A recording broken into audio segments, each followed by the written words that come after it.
世界風水系列的專欄。廣州天地最強嘅卦象，因為山管人丁，水管財，山龍脈，水龍經過嘅地方，富到漏油嘅。呢10條橋將呢個龍氣真真正正鎖住喺度。佢仲有一個好強嘅形態風水嘅佈局嘅，就用咗呢個天環廣場嘅呢個雙魚陣。去哪裡買房比較有空間啊？東站起到天環到。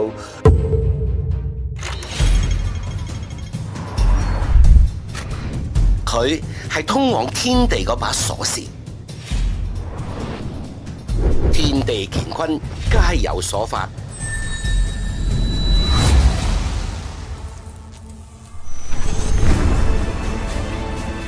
第二季通靈之王，恭喜晒你！恭喜晒兩邊導演。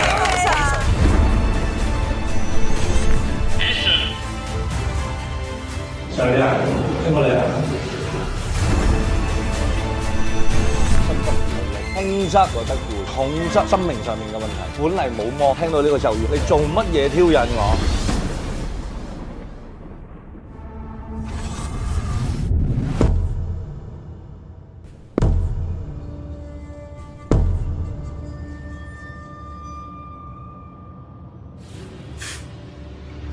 似乎今期嘅後面比我想象之中更有趣喎。你看到的東西不在這個世界。或許你就是能打開我心裏的那道關。佢係唔係可以睇穿你嘅命運軌跡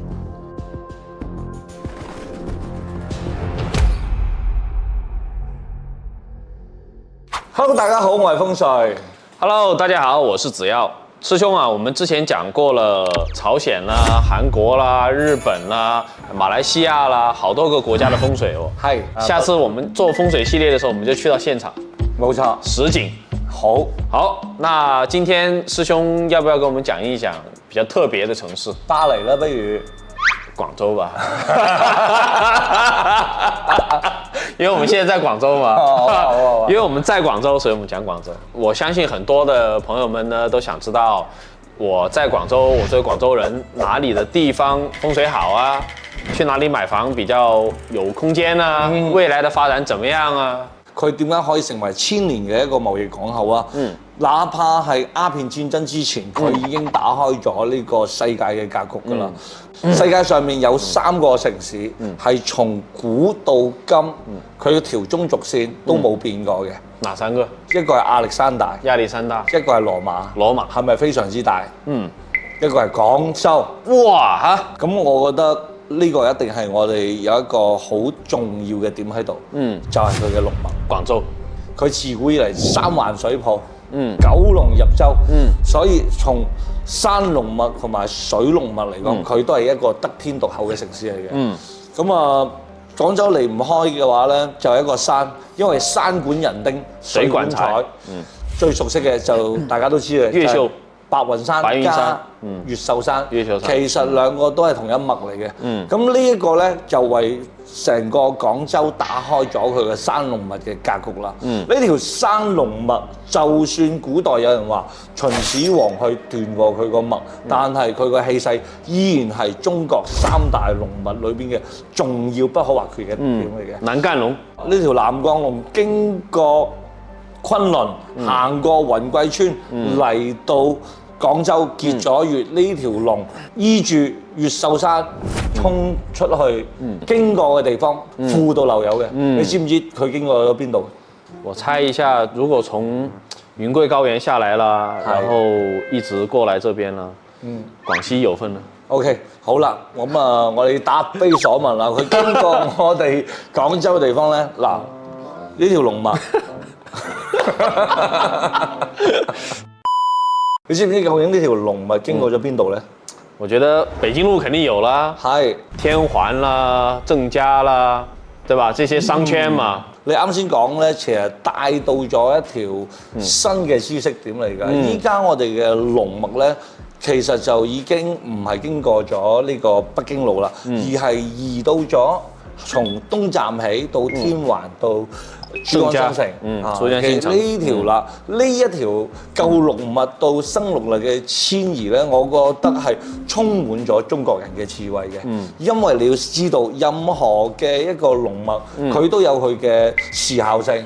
有佢嘅活力性，咁啊，我哋呢條舊龍脈咧，佢個氣運已經開始向住東偏移啦。咁但係冇一條路能夠去打開佢嘅時候，應該點樣去發揮出嚟咧？好啦，我哋中國人開始發揮佢嘅智慧啦。我哋不如從水龍開始咧。水龍，冇錯，你知唔知喺廣州嘅成條珠江上面有幾多條橋？多少條橋？係9條。如果就係得9條嘅話咧，就形成唔到依家廣州嘅格局。廣州係一共有10條橋嘅。嗱，呢10條橋咧就印證咗楊君松《楊公風水撼龍經》裏邊嘅4句話，叫做尋龍分金看前山，一重前事一重關。我相信呢2句大家稍微睇下耳熟能詳啊，睇下嗰啲盜墓筆記啊。就知啦，但係後邊嗰2句你一定唔知，因為《盜墓筆記》佢係將後邊嗰2句改咗嘅。原文裏邊係10欄10所8千里，定有皇后居此間。呢個10欄10所就印證咗廣州嘅呢10條橋，將呢個龍氣真真正正鎖住喺度。一個地方你想佢個龍氣唔走，就一定要做呢個鎖水局。好多地方佢有諗過去做鎖水局，但係一定做唔到，好似廣州咁啱好10條橋，將我哋呢一個叫做咩水咧，叫做內環抱水。啱好呢10條橋就鎖咗喺成個市中心。我哋見到，尤其喺珠江新城一帶，能夠見到嘅廣州大橋同獵德大橋係近得非常之緊要嘅。所以咧，將呢一部分嘅財鎖到好緊，鎖咗喺呢度。呢個內環抱水嘅水龍脈就構成咗啦。跟住喺中間仲人造咗一個島出嚟，海心沙。冇錯啦，因為只要喺呢一度建咗個島咧，呢個水流就會更加嘅穩定，同埋咧嗰個龍嘅尖唇，就喺度兜一兜嘅氣，咁咧令到我哋成條龍脈衝出珠江嘅時候咧，佢係往上收翻嚟嘅，即係叫做我放佢出去之後，仲留有餘地。我哋將呢條水龍建好嘅時候咧，可以將呢條龍引起嚟，騰飛而上，再插翻落去，咁啊形成咗一個非常之延綿不絕嘅龍氣所行嘅路啦。咁我哋見到啦，除咗呢一度之外咧，佢仲有一個好強嘅形態風水嘅佈局嘅。嗰度我哋有歌劇院啦，博物館啦。歌劇院咧，你見到佢又似個貝殼啦，又似個金蟬啦。咁佢吸到咩？吸嘅係水。我唔知你記唔記得嗰個博物館嘅顏色係咩樣嘅？好像是有一點那個紅色啊、黑色啊，有點白色啊。嗱，呢個就係好關鍵嘅點啦。我睇過好多風水嘅人咧，想去解釋佢咧，話水又生木、生火、生土，咁啊最後咧令到呢度五行咁啊流轉得好好，然之後又發達啦，完全係錯嘅。呢個局就應咗一個形態局，叫做水火既濟。水火既濟係個卦，歌劇院去吸翻個水，然之後喺隔離咧用翻個紅色嘅印章咁嘅樣啊，代表咗權力地位。係啦，水火呢個既濟咧喺成個易經裏邊係第63卦，千祈唔好行到去第64卦，因為63卦係一個圓滿嘅卦，有水有火，但係佢依然係唔衝突，實現咗咧水喺火上面，水可以俾你飲用。火亦都得到咗佢嘅發揮，文化能夠得到佢嘅發揮傳承，水亦都代表咗個財能夠開枝散葉，所以一個水火既濟卦形成咗一個靚嘅形態風水。我覺得呢一個就係喺成個宗族裏邊係做嘅一個好叻嘅、好叻嘅一個設計。如果淨係用條橋鎖住個水龍嚟淨係得到個氣咧，我同你講，其實就係將個風水咧發揮得比較片面嘅，但係咧嗱，所有嘅嘢象數理，必定要一齊發揮嘅，所以最後佢用咗易經嘅呢個天地最強嘅卦象水火既濟擺咗喺度咧，先能夠令到呢度嘅氣越嚟越旺。師兄啊，聽你講完《漢龍經》的這個叫10條橋鎖住我們的這個水龍脈啦。那我自己有一個觀察，就是我平時在廣州開車的時候呢，遠遠看到小蠻腰和東塔西塔像3炷香一樣的我就在想，哇，這什麼格局啊？係咪諗住去拜一拜啲水神咧？就是有那種威嚴的敬畏感。呢個格局叫做四象有靈嘅格局。你見到啦，東面嘅呢個護衛周大福啦，係咪先？呢個中心明顯係高於佢西邊嘅西塔。我哋叫做寧讓青龍高萬丈，莫讓白虎稍抬頭。各有護衛，叫做青龍白虎有力。然之後咧，我哋再望翻去呢個小蠻腰，成個廣州嘅東南方，佢亦都叫做一個巽卦，代表咗一個大女嘅角色，亦都係代表咗一個好重要嘅掌權者嘅角色。起塔嘅時候咧，我哋基本上要思考嘅一定係巽卦。點解咧？民商事業同埋我哋成個廣州地區嘅出出入入係唔係平安？名氣巽亦都代表咗入，巽係啦，巽。所以呢一個咧就主管咗成個廣州新龍脈嘅命脈，所以佢立咗喺呢一度。佢同埋個樣點解係離火之卦咧？亦都代表咗文明，亦都代表咗我哋嘅發揮。呢三足嘅鼎立係為咗接落嚟登場嘅呢個山龍脈起咗一個好重要嘅鋪墊嚟。師兄啊，剛才聽你講了有朱雀啦、青龍啦、白虎啦，玄武在哪裡？嗱，廣州人咧就真係千古名城，中國人嘅呢個風水格局咧係 OK 嘅。佢早就已經立咗一個叫做好大嘅局喺度。我先喺東站瘦狗嶺嗰度做個龍穴出嚟先啦。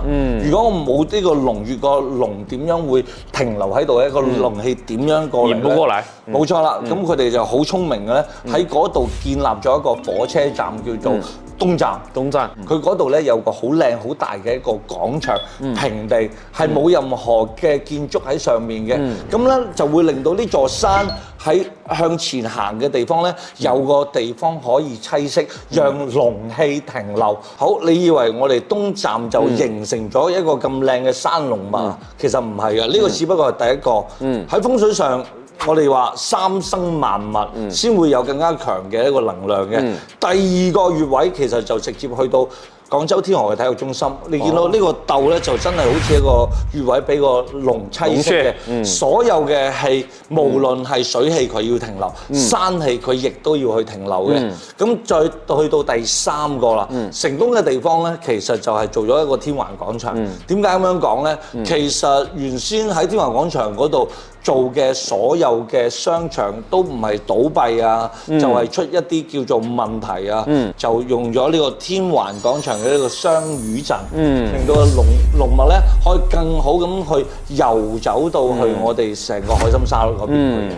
山龍脈通過通天塔同水龍脈匯聚，成為咗難得一見嘅水龍、山龍雙龍匯聚嘅大格局。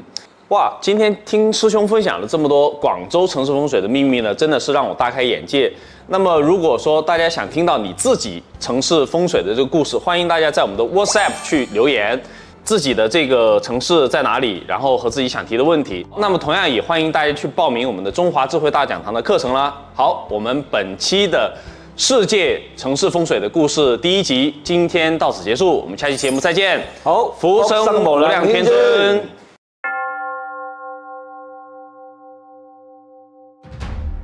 你有冇諗過自己可能有超能力？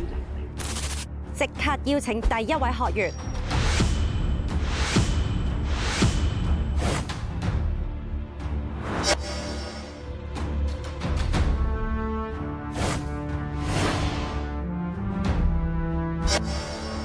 超能力學院，一個開發你無限潛能嘅地方。哇！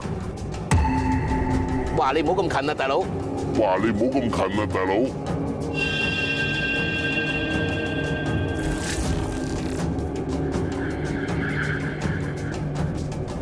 想入讀，必須得到3位導師嘅認可。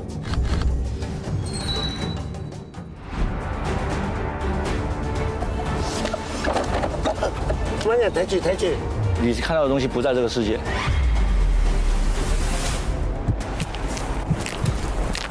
2分多，2分多。有玩嗎？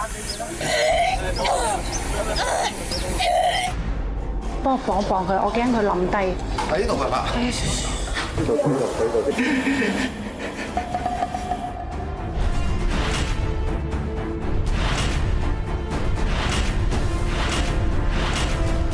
我自己就好期待去睇呢個節目啦！超能力學院即將啟播。